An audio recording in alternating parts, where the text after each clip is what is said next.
एक बात बताओ, कुछ लोग ढोल बजाने वाले थे, ये ग्रुप निकला ढोल बजाने वाले। जैसे मुहर्रम का महीना आया, इन्होंने पट्टी यहाँ पे हरी या काली बांधी, नमाज एक टाइम की नहीं पढ़ेंगे और बस ढोल पे डट जाएंगे, बुरी तरीके से इतना पीटेंगे ढोल को, इतना कह रहे हैं कि हम इमाम हुसैन की मोहब्बत में बजा रहे हैं।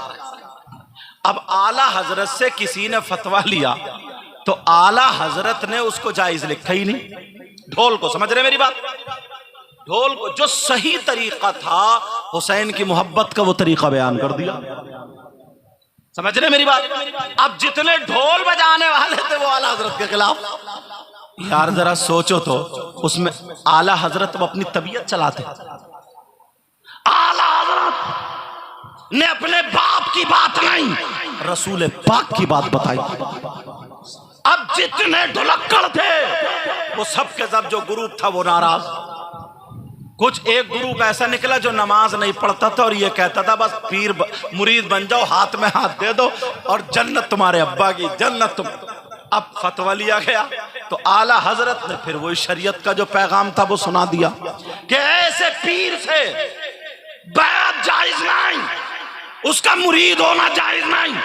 अब मुझे बताओ, अगर कोई चोर के खिलाफ मुफ्ती साहब से ये कहे, ये बताओ कि अगर कोई चोरी करे तो चोरी करने वाला उसकी सजा क्या है, वो आदमी अच्छा है या बुरा, तो मुफ्ती साहब क्या कहेंगे?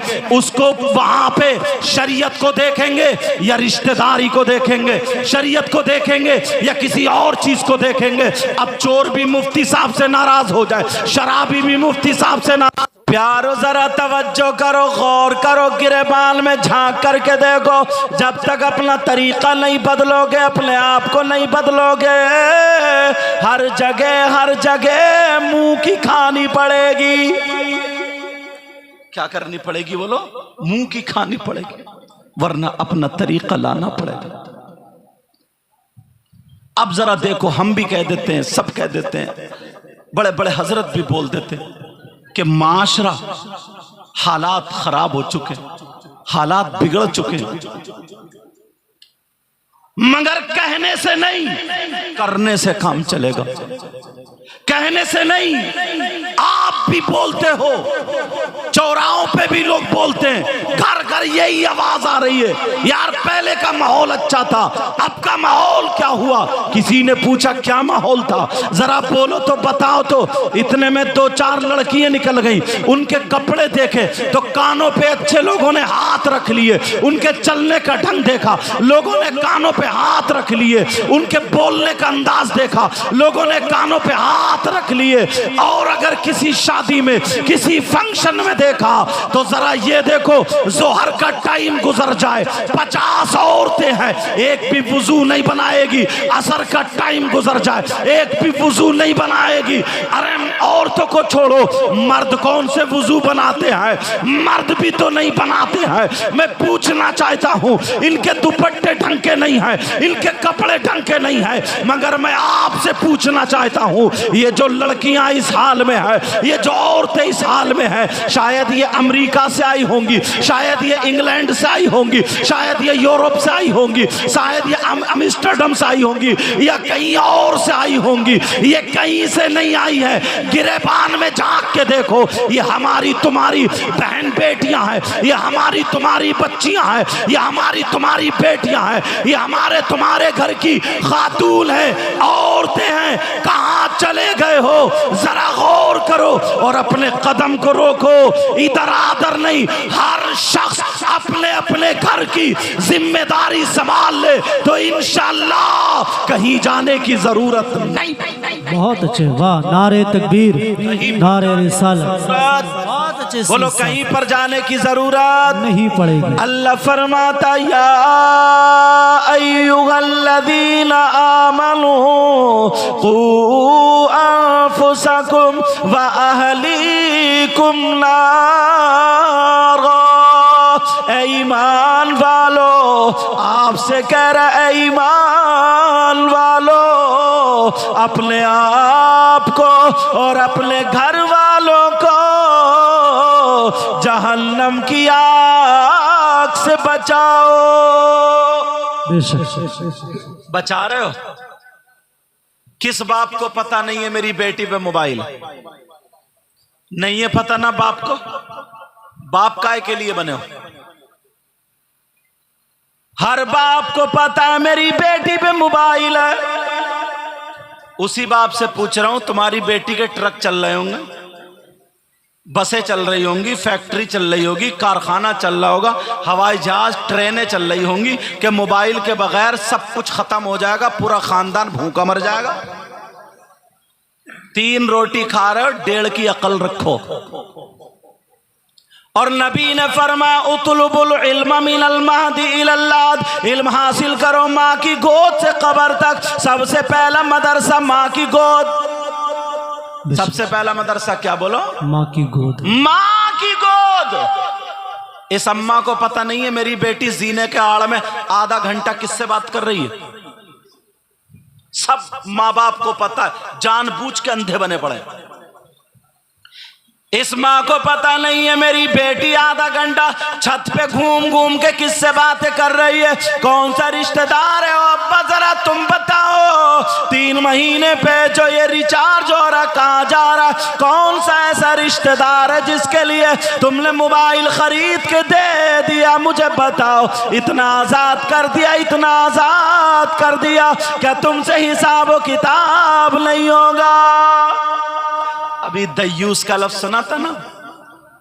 नबी फरमाते हैं क़ाल रसूलुल्लाह सल्लल्लाहु ताला अलैहि वसल्लम सलासा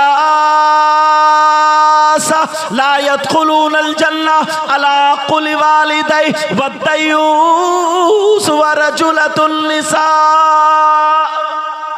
अल्लाह।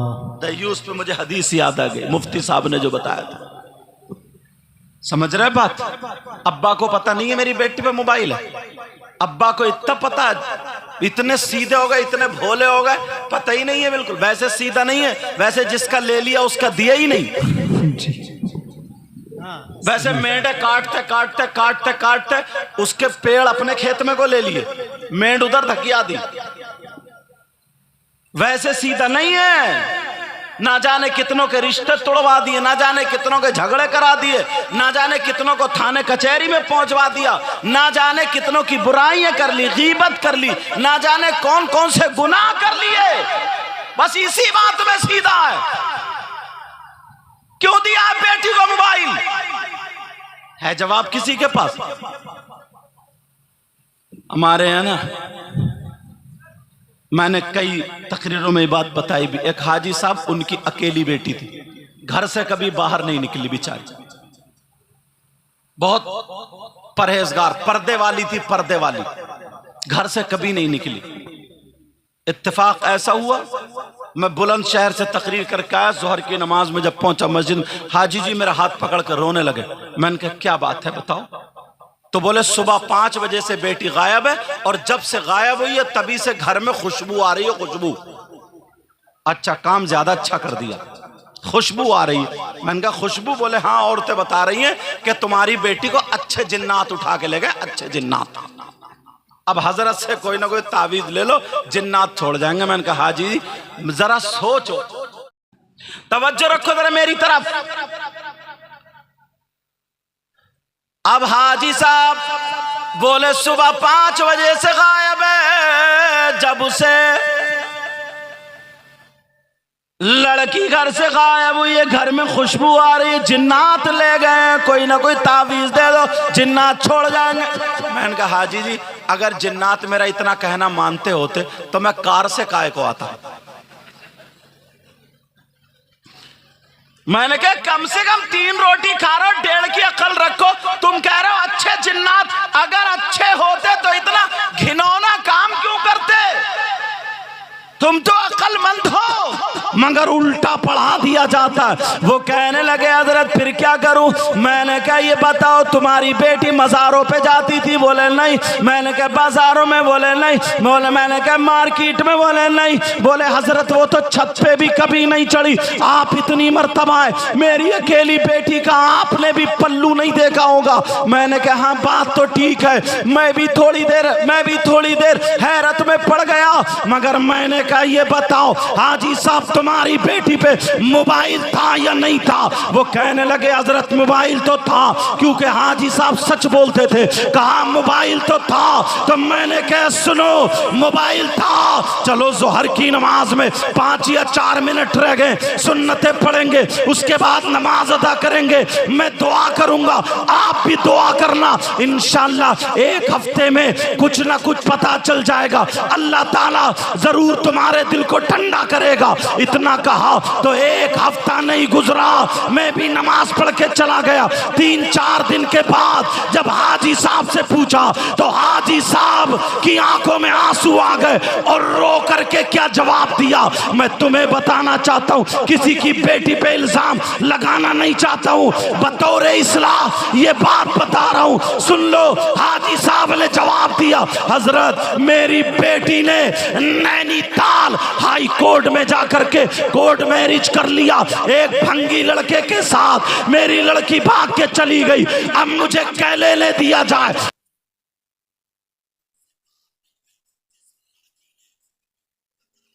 देखा, छत पे कभी नहीं चढ़ी, मार्केट में नहीं गई, बाजार में नहीं गई, उसने नैनीताल हाई कोर्ट का दरवाजा कैसे देख लिया, बताओ मुझे क्या लेने दिया जाए। ये इसी मोबाइल की देन है, ये इसी मोबाइल की देन है।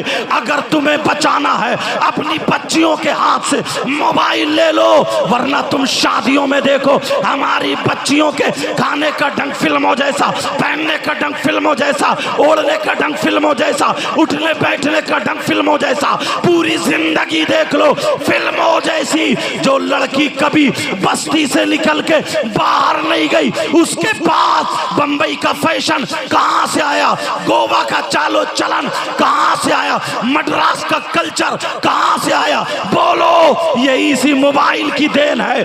अगर सुधारना है तो बेटियों के हाथ से मोबाइल ले लो, और देना है तो इन्हें दीनी किताब और इस्लामी किताब। वाह वाह, नारे तकबीर, नारे रिसालत, मसलक आला हजरत फैज़ान मखदूम कायनात, फलाह मिल्लत कॉन्फ्रेंस। कोई मौलाना करके तुम्हारी बेटी को दुपट्टा नहीं उड़ाएगा, कोई पीर आकर के आंचल नहीं उड़ा। और अल्लाह माफ फरमाए, बाज तो पीर ही ऐसा, सबसे ज्यादा पिटाई इसी की होगी जी। हाँ, पांव फैलाए पड़ा ऐसे करके, और औरतें हाथ पांव दबा रही हैं और कह रही अब्बा हुजूर, अब्बा हुजूर। बना दिया जाएगा मार मार के इसका खजूर। जरा सोचने की बात है यार। अच्छा लोग, बात आई, बड़ी प्यारी बात आ रही है, हजरत ने कहा, कही थी बड़ी प्यारी बात।